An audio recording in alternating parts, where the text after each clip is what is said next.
secara fitrah manusia akan terus, tidak akan pernah bisa terus bersyukur.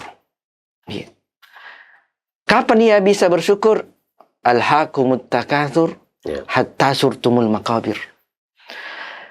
Nanti perutnya dipenuhi dengan tanah, baru ia kaget ternyata sudah berada di liang lahat tanah. Nah, inilah orang-orang yang beriman, termasuk bulan Ramadan ini, kembali untuk mensucikan hati-hati kita, iman-iman kita, bahwa kekayaan itu yang sebenarnya adalah kekayaan hati. Kekayaan tatkala kita mendapatkan nikmat, itu yang disyukuri. Dan tatkala mendapatkan cobaan atau ini, kita bersabar. Assalamualaikum warahmatullahi wabarakatuh. Apa kabar pemirsa? Berjumpa kembali di channel YouTube Berita Kota Makassar. Satu informasi 4 media, bisa dibaca, bisa dengar, dan yang pasti bisa dinonton. Kembali bersama saya Muhammad Imran Lupus pada obrolan Ramadan. Kali ini saya kehadiran tamu yang luar biasa, Ustadz Gunawan Mustaqim, SPD MM. Beliau ini aktivitas sehari-harinya di samping sebagai ustadz, sebagai mubalik, juga ownernya Mawaddah. Itu sekolah mulai dari TK, SD, SMP. Jadi yang punya anak yang mau sekolah di SD Islam Terpadu, beliau punya tempat di Antang sana, di Panara, dan sangat representatif tempatnya. Baik. Kali ini kami akan membahas terkait dengan perilaku menyimpang bagi pejabat, kurang uang atau kurang syukur. Itu pembahasan kita. Baik, saya sapa beliau. Assalamualaikum Ustaz. Waalaikumsalam. Apa kabar Ustaz? Alhamdulillah. Sibuk ini Ustaz? Alhamdulillah. Ini sepertinya mau keluar kota lagi nih. Baik Ustaz, kali ini kita akan bahas ini. Judul ini nanti mudah-mudahan menjadi inspirasi bagi para pemirsa dimanapun Anda berada. Intinya adalah perilaku menyimpang bagi pejabat, kurang uang atau kurang syukur. Silakan Ustaz. Bismillahirrahmanirrahim. Assalamualaikum warahmatullahi wabarakatuh. Alhamdulillah, wassalatu wassalamu ala rasulillah wa ala alihi wa sahbihi wa man tabi'ahum bi ihsani ila yaumidin, amma ba'd. Alhamdulillah adalah kalimat dan ucapan yang paling terbaik, apalagi di bulan Ramadan ini. Selalu banyak bertasbih, bertahlil, bertahmid, memperbanyak zikir. Ya, mudah-mudahan bulan yang penuh berkah ini kita mendulang pahala amal solih. Salawat dan serta salam senantiasa terkirim kepada Rasulullah Sallallahu Alaihi Wasallam. Nah, judul yang diamanahkan adalah perilaku menyimpang para pejabat. Ini yang lagi viral ini. Berapa kasus-kasus korupsi yang terkuak dan membuat hati rakyat kecil menjerit. Ternyata kita ini sudah lama ditipu-tipu. Pertanyaan mendasar sekali Ustaz. Kurang uang atau kurang syukur? Kurang uang, kurang syukur. Seorang sahabat yang pernah Rasulullah mengatakan, seandainya manusia itu diberikan 2 lembah yang penuh dengan harta emas, maka ia akan mencari lembah yang lain. Jadi secara fitrah manusia akan terus, tidak akan pernah bisa terus bersyukur. Kapan ia bisa bersyukur? Alhaakumut takatsur hatta surtumul maqabir. Nanti perutnya dipenuhi dengan tanah, baru ia kaget ternyata sudah berada di liang lahat tanah.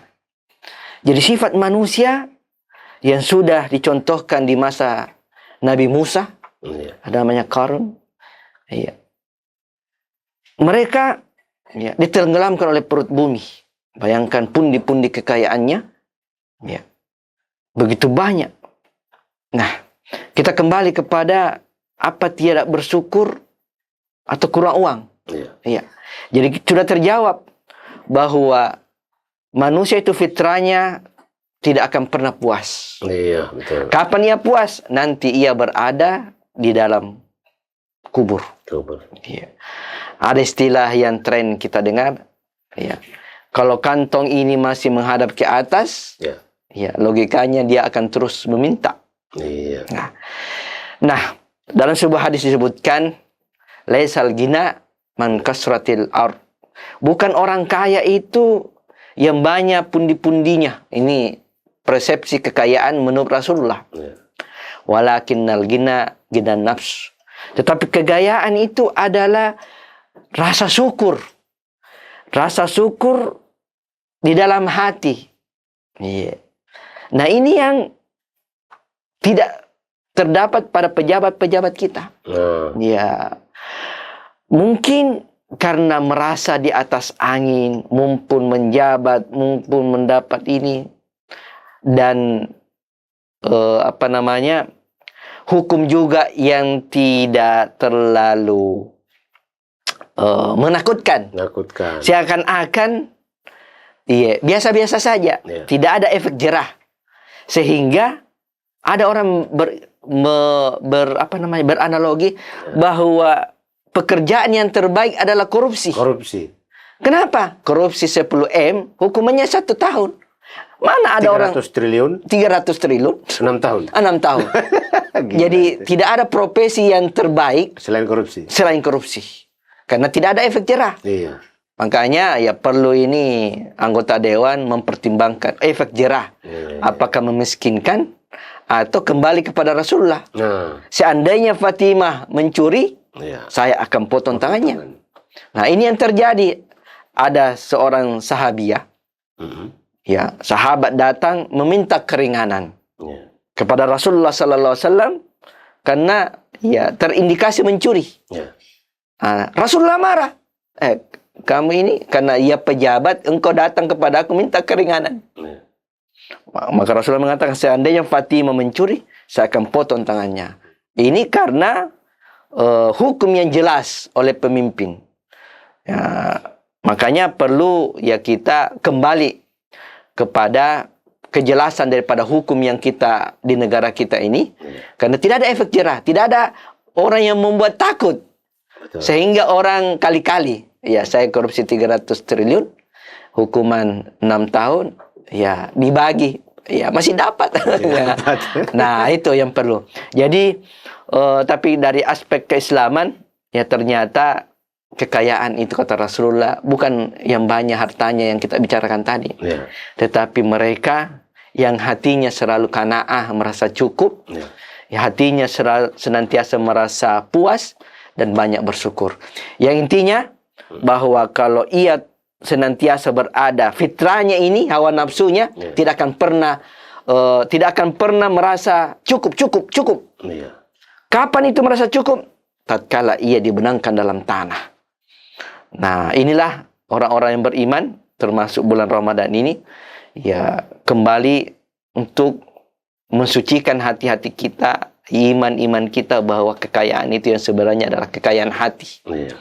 Ya, kekayaan tatkala kita mendapatkan nikmat itu yang disyukuri, dan tatkala mendapatkan cobaan atau ini kita bersabar. Ya, jadi kembali tazkiyatun nafs, bagaimana ini hati disucikan. Maka momen Ramadan itu adalah momen di mana hati dan iman itu kembali dibuat baru. Iya, muraqabatullah, seakan-akan saya ini dilihat oleh Allah. Saya ini, itu yang tidak ada. Bisa jadi puasa ya para pejabat ini bisa jadi belum sempurna dengan keinginan Ramadan ini. Kalau masih menyolong ya dana-dana rakyat, manipulasi luar biasa, tambang-tambang. Ya, itu mungkin yang perlu kita, bahwa dengan adanya Ramadan ini, mudah-mudahan pejabat bisa takwa, dan takwa ini adalah senjata yang paling kuat untuk menghindarkan diri kita untuk tidak korupsi. Ya. Baik, luar biasa Ustadz. Dengan Ramadan ini, yang paling penting adalah mudah-mudahan bisa terketuk pintu hatinya untuk meningkatkan takwanya. Dengan takwanya kemudian dia takut kepada Allah. Tadi korupsi itu bukan karena kurang uang, tapi memang karena kurang syukur. La in syakartum la azidannakum wa la in kafartum inna azabi lasadid. Jadi, inilah orang-orang yang paling tidak bisa pernah bersyukur. Ya, saya mau ingin pertanyaan Ustadz, bagaimana sih Ustadz ini para pejabat ini yang sudah punya uang bukan lagi miliaran, triliunan bahkan, tabungannya luar biasa, rumahnya mewah, mobilnya mewah, keluarganya kerja semua. Bagaimana untuk bisa menanamkan rasa syukur kepada para pejabat ini? sebenarnya tugas para dai. Itu yang pertama. Yang kedua, sistem yang kita harus perbaiki, benahi. Iya. Karena sebaik-baik manapun, ya, yang namanya peluang masih ada. Orang akan mencari, ya, ini kemungkinannya begini, ringan. Karena ia merasa ringan, ya, ia coba. Ya. Namun, ya, kita harus kembali memperbaiki ini sistem. Ya. Karena ini sudah lingkaran setan. Semua lini sangat rusak. Maka harus ada keberanian, ya, mengubah semua sistem yang ada. Karena, ya, itu kita semua terjaring di dalam pola satu metode yang mana, ya, kita mau bersihkan ini, ternyata yang mau membersihkan juga sama. Ya. Jadi kembali kepada bahwa hidup ini tidak lama.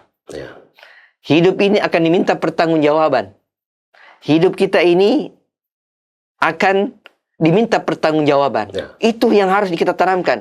Sebagaimana kalau kita masuk ke tempat belanja, semakin banyak kita belanja, maka semakin lama kita di kasir. Ya. Tetapi kalau sesuai dengan kebutuhan yang kita ambil, maka begitu cepat kita berlalu di kasir. Nah, oleh sebab itu, ya, itulah tadi. Karena dia merasa dunia ini adalah tempat tinggal, maka ia memperbanyak. Padahal dunia ini adalah transit, bukan tempat tinggal. Tempat tinggal sebenar kita adalah di akhirat dan di surga. Yang itu yang harus ditanamkan oleh para pejabat. Sehingga, kata Rasulullah SAW, sebaik-baik harta itu, harta yang berada, yang dipegang oleh orang-orang yang beriman. Maka ia akan mempergunakan dengan sebaik-baiknya. Berarti Ustadz, menarik juga ini kalau kita ingat kembali pesannya Bang Nabi, Ustadz. Ya. Artinya bahwa sebuah kejahatan itu terjadi bukan karena adanya niat pelakunya, tapi karena adanya kesempatan. Jadi sistem yang buruk ini membuat terbukanya kesempatan bagi para pejabat untuk melakukan penyimpangan. Dan mudah-mudahan momentum Ramadan ini menutup kesempatan untuk melakukan kejahatan, dan para pejabat juga kita ini bisa mengupgrade, ya, meningkatkan kualitas takwanya, lalu kemudian bisa kita mencapai keberkahan dari Ramadan itu. Bang Ustadz, terima kasih atas kehadirannya pada obrolan Ramadan siang ini. Mudah-mudahan bisa menjadi inspirasi dan menjadi motivasi khususnya bagi kalangan pejabat untuk tidak lagi membuka kesempatan untuk melakukan tindakan penyimpangan. Baik, saya Irwan Lupus, terima kasih atas kebersamaan kita pada siang hari ini. Saya dengan seluruh kerabat kerja bertugas pamit undur diri. Terima kasih. Assalamualaikum warahmatullahi wabarakatuh dan sampai jumpa.